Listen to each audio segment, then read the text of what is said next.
They offer you the job at Louisville? In 1997, John L. Smith quickly became an intriguing coaching candidate by turning Utah State into a high-powered offense. Meanwhile, Louisville was lost. L stands for lost. The Cardinals had just wrapped up a 1-10 season. On November 24th, 1997, U of L athletic director Tom Jurich hired Smith, knowing he could turn the program around swiftly. We need to get it going in the proper direction, and I think by holding out for another month or so, it was just going to harm us. So I think when you have an opportunity to get a guy like him, I think we had to be very aggressive. That urgency to hire Smith paid off in his first season as the Cards went 7-5 and had the 6th overall offense in Division 1A. They also won the Keg of Nails from then Conference USA rival Cincinnati in a 62-19 rout. The 1999 season started off with a win over the Cards' most hated opponent, Kentucky. They won the Governor's Cup. The Cards would win 56-28, with quarterback Chris Redmond marveling at how much they'd improved even from just a year ago. Oh man, it's night and day. You know, we really deserve this. We've been through a lot of tough times, and I think we really deserve this. The first 2 seasons of Smith's tenure were successful, but still the Cards finished 3rd in Conference USA both years. 2000 would be different though. They had developed talent and depth.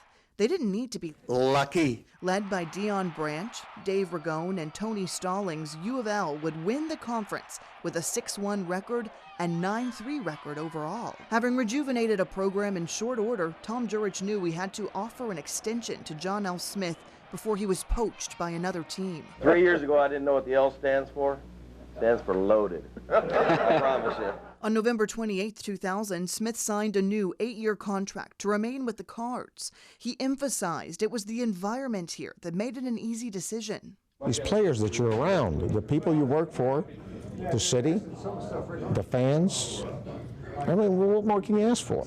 And that guilt trip didn't hurt either. We kind of give him a sad look, like, you know, please stay. But he ain't gonna leave us. He's not gonna leave us. Before the 2002 GMAC Bowl, John L. Smith was contacted about the Michigan State job. Jurich had a problem with how the situation played out. It was intentionally leaked out of Lansing to put John L. on the spot. He did understand the situation, though. Having won 2 Conference USA titles and leading them to 5 consecutive bowl games had made John L. Smith a coaching commodity too hot for U of L to hold on to. I've had probably 5 to 10 schools a year come after John L.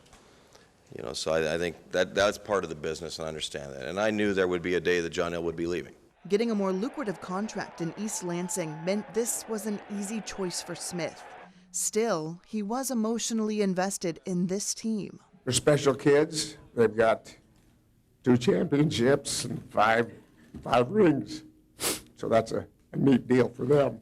And the players reciprocated the feeling. Personally, for myself, I was pretty sad about it because, you know, Coach Smith's a great guy and I love him. The end of his time may have left a bitter taste in U of L fans' mouths, but during his tenure, he helped resurrect a flatlining program and brought respect back to U of L. L stands for Louisville.